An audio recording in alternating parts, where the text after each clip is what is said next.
নমস্কার, নিউজ প্রাইমে আপনাদের স্বাগত। আমি সঞ্জয় রয়েছি আপনাদের সাথে। এই মুহূর্তে আমরা রয়েছি Indian institute of social welfare and business ম্যানেজমেন্টের, যেখানে আজ তাদের বার্ষিক অনুষ্ঠান। 25শে এপ্রিল 1953, 72 বছর আগে যার যাত্রা শুরু হয়েছিল। আজ 600-র বেশি তাদের ছাত্রছাত্রীর স্ট্রেংথ। বিভিন্ন জায়গায় তারা অতীতের ছাত্রছাত্রীরা কৃতিত্বের সাথে সমাজের বিভিন্ন কাজে লেগেছে। এই মুহূর্তে যিনি আমার সঙ্গে রয়েছেন তিনি একজন বিশিষ্ট শিক্ষাব্রতী ডক্টর KM আগরওয়াল, ডিরেক্টর এই IISWBN। কথা বলেন তার সাথে। স্যার, সবচেয়ে প্রথমে তো নিউজ প্রাইমে আপনাকে স্বাগত। নমস্কার। আচ্ছা, আজকে এই যে রামকৃষ্ণ মিশন নরেন্দ্রপুর রেসিডেন্সিয়াল কলেজের সাথে একটা মৌন স্বাক্ষর হলো, মূলত এটা IISWBN কে কতটা সমৃদ্ধ করবে এবং এটার মূল লক্ষ্যটা কি? আমাদের ইনস্টিটিউটে আপনি নাম থেকে একটু মানে যে চিন্তা ধারণা আছে আপনি বুঝতে পারেন।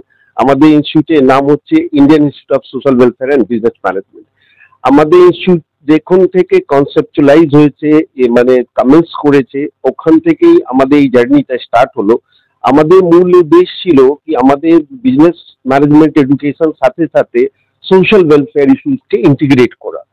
আপনি দেখবেন আমাদের যদি হিস্ট্রিতে যান, আপনি দেখবেন যখন পন্ডিত জওয়াহরলাল নেহরু এখানে আমাদের একাডেমিক ব্লকে এক্সটেনশন এক্সটেনশন ব্লকে মানে একাডেমিক ব্লকে ফাউন্ডেশন স্টোন লে ডাউন করার জন্য উনি আসলেন, উনিও এই কথাটা শুনে খুবই উৎসাহিত হলেন আর বলেন কি আমি এটা ভারতবর্ষে প্রথম দেখলাম যেখানে business management and the social welfare একসাথে শিক্ষা দেওয়া হচ্ছে। তো ওনার উদ্দেশ্য ছিল এটাই ছিল কি মানে কি যদি বিজনেস ম্যানেজমেন্ট আমাদের করতে হয় মানুষকে ছেড়ে আমরা এগোতে পারবো না। ওই চিন্তা ধারণাকে আমরা মাথাতে নিয়ে আজকে আমরা এই MOUটা সাইন করলাম রামকৃষ্ণ মিশন সাথে রেসিডেন্সিয়াল কলেজে। আপনারা সবাই জানেন রামকৃষ্ণ মিশন যে রেসিডেন্সিয়াল কলেজ আছে, আর যেরকম স্বামীজি বলেছেন কি ওনার রিসার্চ উইং আছে। তো আমাদের ম্যানেজমেন্টের সাথে সাথে কিভাবে আমরা এক্সচেঞ্জ করতে পারবো, তাহলে তো যে ম্যানেজমেন্ট এডুকেশন আমরা এখানে দিচ্ছি ওই গ্রাউন্ড লেভেলে কিভাবে আমরা পৌঁছাতে পারি, এই সব চিন্তা ধারণা নিয়ে। তারপরে যে স্বামীজি বলেছেন নিউটন এডুকেশন পলিসিতে অনেকগুলো চ্যালেঞ্জ আছে, আমরা মানে মানুষ কাছে আরো পৌঁছাতে পারছি এই কি এখন তো মানে কোনো মানে বাউন্ডারি নেই কি মানে আমাদের ধরুন শহরে গ্রামে আমাদের তো উন্নয়ন চারদিকে করতে হচ্ছে। এই উন্নয়নটা পসিবল হবে যখন আমরা একটা ইনক্লুসিভ গ্রোথের কথা বলি। এই চিন্তা ধারণা নিয়ে আমরা একটু এগিয়ে আজকে এটা মানে এই রূপটা দিলাম। আর আশা করি এই রূপটা আমাদের ছাত্রছাত্রীর জন্য এটা খুব উপকারী হবে। ওরা ফিল্ডে গিয়ে রামকৃষ্ণ মিশন সাথে অনেক রিসার্চ সাথে জড়িত হয়ে কিছু যেরকম স্বামীজি বললেন শর্ট টার্ম যে স্কিল ডেভেলপমেন্ট কোর্স আছে এইগুলো ওদেরকে আরো ফার্দার ভ্যালু এডিশন করবে। এই চিন্তা ধারণা নিয়ে আমরা এগোলাম। এই মৌটা যদি একটু দর্শকদের দেখান একবার। এই সেই মৌ যেটা IISWBN এবং নরেন্দ্রপুর রামকৃষ্ণ মিশন রেসিডেন্সিয়াল কলেজের সাথে হলো আজকে। স্যার, এখান থেকে আমার পরের প্রশ্ন, আপনি নিজে একজন এনভায়রনমেন্টাল নিয়ে কাজ করা মানুষ, অর্থাৎ পরিবেশবিদ বলতে এক কথায় বলতে গেলে। সোশ্যাল ওয়েলফেয়ার আর বিজনেস ম্যানেজমেন্ট শেখাচ্ছে ইন্ডিয়ান ইনস্টিটিউট অফ IISWBN। কিন্তু স্যার, আজকের আরবানাইজেশনের যুগে এনভায়রনমেন্ট কতটা বিপদে? আপনারা তো এটা আমাকে খুব বেশি এক্সপ্লেন করতে হবে না, প্রত্যেক মানুষ এই চিন্তা ভাবনা থেকে খুবই জড়িত হয়ে গেছে। আমরা যে কথা বলি যে বেসিক লাইফ সাপোর্ট সিস্টেম, হয়তো আজ থেকে 30 বছর আগে আমরা কথা বলতাম এনভায়রনমেন্টে একটা ইন্ডাস্ট্রি থেকে দূষিত হচ্ছে, তারপরে তো এই এনভায়রনমেন্টাল ইস্যুস গুলো ইন্ডাস্ট্রি জন্য করা হচ্ছে। এখন আমরা জানি কি যদি আমাদের এয়ার কোয়ালিটি ইন্ডেক্সটা পড়ে যাচ্ছে, ওয়াটার কোয়ালিটি মাপটা পড়ে যাচ্ছে, তারপরে তো মানে অনেক যে আমাদের বেসিক লাইফ সাপোর্ট সিস্টেম যে আমরা এয়ার ওয়াটার অ্যান্ড ফুড যে বলি, এইগুলো আমাদের পুরো ডিপেন্ড করছে আমাদের পরিবেশ উপরে। তো এই সিস্টেমকে যদি ইন্টিগ্রিটি আমরা মেনটেন না করতে পারি আমাদের থ্রেটটা লাইফে হয়ে যাচ্ছে। তো এটা তো মানে এখন আমাদের কম্পালশন হয়ে গেছে। আমরা নিশ্চয়ই কথা বলছি, সাস্টেনেবিলিটির কথা বলছি, আমাদের একটা গ্লোবাল ইএসজি রিপোর্টিং এর কথা বলছি, কি এগুলো করলে আমাদের মানে ব্যবসাতে একটা লাভ হবে, আমরা লো ইন্টারেস্ট রেটে লোন পাবো, তারপরে অনেকগুলো ইনসেন্টিভ গভর্নমেন্ট অফার করছে পাবো, এইগুলো তো সাথে সাথে আছে। তো এখন এই যুগটা চলে এসেছে যখন আমি ম্যানেজমেন্ট এডুকেশনটা কথা বলছি, যে কোনো বিজনেসের কথা বলছি, যদি আমাদের environmental issues, social issues, energy, এই ইস্যুস গুলো যদি ইন্টিগ্রেট না করা যায়, ওই বিজনেস সাস্টেনেবিলিটিটা সেটে চলে আসছে। তো এটা একটা হলো বেসিক রিকোয়ারমেন্ট। এই জন্য আমরা কি করেছি, আমাদের এখানে ম্যানেজমেন্ট এডুকেশনে অলমোস্ট সবই প্রত্যেক কোর্সে আমরা এই এক্সপোজার দিতে চেষ্টা করেছি। আমরা এই বর্ষ থেকে আপনারা খুব খুশি হবেন, আমরা choice based credit system start করেছি। এই চয়েস বেসড ক্রেডিট সিস্টেমে ধরুন আপনি অন্যদি আমাদের যে কনভেনশনাল ম্যানেজমেন্ট ধরুন মার্কেটিং সিস্টেম, এরাও আমাদের এনভায়রনমেন্ট এনার্জি ম্যানেজমেন্ট পেপারটা ওরা নিতে পারবে। তো এই চিন্তা ধারণা নিয়ে আমরা দেখেছি কি আমাদের যে উদ্দেশ্য নিয়ে ইনস্টিটিউটটা জার্নি স্টার্ট করেছিল, ওটা আমরা কতটা এগিয়ে নিয়ে যেতে পারি। এটা একটা বিরাট উদ্যোগ, কিন্তু স্যার আপনি নিজে একজন জল বোর্ডের সদস্য, ওয়াটার বোর্ডের একজন আপনি এক্সিকিউটিভ মেম্বার।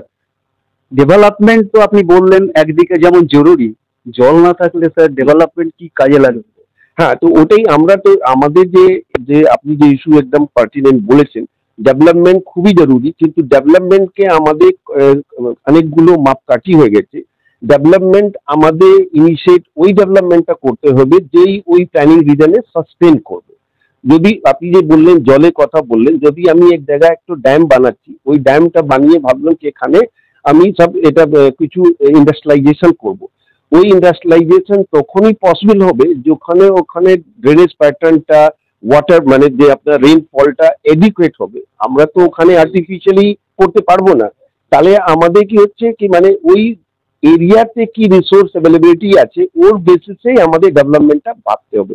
ওই ডেভেলপমেন্ট আপনি যে বললেন ওটাই হচ্ছে সাস্টেনেবল ডেভেলপমেন্ট, আমরা বলি সতত বিকাশ। তো সতত বিকাশ দিয়ে এখন জোর দেওয়া হচ্ছে। আর সতত বিকাশ যদি আমরা না করি, কনসিকুয়েন্স ওটাই হচ্ছে, আমরা দেখেছি, আমরা তো যে আপনি বললেন লাস্ট 30 ইয়ার 35 ইয়ারে এই এরিয়াতে কাজ করছি, যে ইস্যুস গুলো মানে মানে ইন্ডাস্ট্রিতে লিস্ট প্রায়োরিটি দেওয়া হতো, তখন ওটা টপ প্রায়োরিটি দেওয়া হচ্ছে।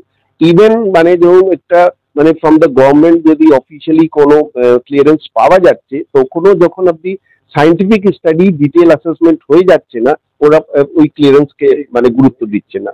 তো মানে আগে ছিল কি, যদি আমি ধরুন ওয়াটারের কথা বলছিলেন, আমি ওয়াটার রিসোর্স মিনিস্ট্রি থেকে যদি আমি ক্লিয়ারেন্স নিয়ে নিই, তারপরে আমাদের ministry of environment, forest and climate change আছে, ওরা কোনো কোশ্চেন করতো না। এখন যদি আমি ক্লিয়ারেন্স নিয়ে নেই, তারপরে বলবে কি ওয়াটার সোর্স সাস্টেনেবিলিটি স্টাডি কোথায়, যে ড্যাম থেকে আপনি জলটা তুলবেন ওই ড্যামের রিচার্জ পোটেনশিয়ালটা কত আছে। তো মানে এই দেখো, আর প্রেজেন্ট ইউজার কি আছে, ডাউনস্ট্রিম ইউজার কি আছে, ইকোলজিক্যাল ফ্লো কত মেনটেন করবেন, মানে আমি বলছি কি এই দিক থেকে এখন চিন্তা, মানে আপনি একটা প্ল্যানটা কনসেপচুয়ালাইজ করবেন অ্যান্ড ইমপ্লিমেন্টেশন স্টার্ট করে দেবেন, এটা এখন মানে সম্ভব হচ্ছে না। কেন কি ওটা ও মানে ওই বিজনেসটাই সাস্টেনেবিলিটিটা থ্রেটে চলে আসছে। স্যার নিউ এডুকেশন পলিসি কতটা এফেক্টিভ আজকের জেনারেশনের জন্য? তো নিউ এডুকেশন পলিসি একটা খুবই ভালো ইনিশিয়েটিভ, আর যেরকম আমাদের স্বামীজি একটু আগে বলেছেন কি এখন এই মুহূর্তে কেন কি আমরা তো এখন প্রিপারেশন করছি, ইমপ্লিমেন্ট করছি, 4 ইয়ার ব্যাচেলার ডিগ্রি কোর্স স্টার্ট করছি, তারপরে 1 ইয়ার মাস্টার ডিগ্রি কোর্স করব। এটা আমরা হয়তো ইউরোপ আর অন্যান্য ডেভেলপ কান্ট্রিতে মডেলটা ফলো করছি, কিন্তু আমাদের দেশে আমরা নিশ্চয়ই ভাবছি কি এটা একটা খুব ভালো ইনিশিয়েটিভ, কিন্তু আমাদেরকে ইমিডিয়েটলি হয়তো দুটো অপশন নিয়েই চলতে হবে। মানে হয়তো পুরোপুরি আমরা সুইচ ওভার কতটা করতে পারবো, কতটা মানে আমাদের এফেক্টিভ হবে, এটা আমরা হয়তো কিছু 1-2 বার মানে এটা চেষ্টা করে অ্যাপ্লাই করে আমরা একটু হয়তো বলতে পারবো। আপনার কি মনে হয় 2047-এ বিকশিত ভারত এই নিউ এডুকেশন পলিসির মাধ্যমে শিক্ষার উন্নতির দ্বারাই সম্ভব? এটা বলা খুবই মানে আপনি খুব কঠিন কোশ্চেন তো করেছেন। মানে এটা টাইমটাই আমরা যদি আমরা এটা একটা এক্সপ্লোর করে দেখবো, তারপরে এগোবো, তখনই বলা যাবে। কিন্তু হ্যাঁ, এটা ঠিক, আমাদের তো একটা টার্গেট সেট করতে হবে। টার্গেট না সেট করে আমরা যদি এগোতে থাকি, তো আমরা কোথায় পৌঁছবো? আমাদের স্পিডটাও মানে ডিফাইন হবে না। তো টার্গেট সেট করা খুবই ভালো, কিন্তু আমাদের আপনি যে 2047 বলছেন, যেই টার্গেট আমরা সেট করি, যেরকম আমরা নেট জিরোর জন্য করেছি কার্বন এমিশন, যে আপনি এনভায়রনমেন্টের কথা বলছিলেন, কি 2070-তে আমরা নেট জিরো, মানে যতটা আমরা কার্বন এমিট করছি, আপনারা জানেন গ্লোবাল ওয়ার্মিং একটা খুব important threat for the entire you can see the planet. তো এইরকম আমরা সেট করছি, তারপরে আমাদের টেকনোলজিক্যাল অ্যাডভান্সমেন্ট করতে হবে, আমাদের ওর সাথে চলতে হবে, তারপরে আমরা দেখবো কি এটা ডেফিনেটলি আমাদের এগিয়ে নিয়ে যেতে গেলে আমাদের ইনিশিয়েটিভ নিতেই হবে।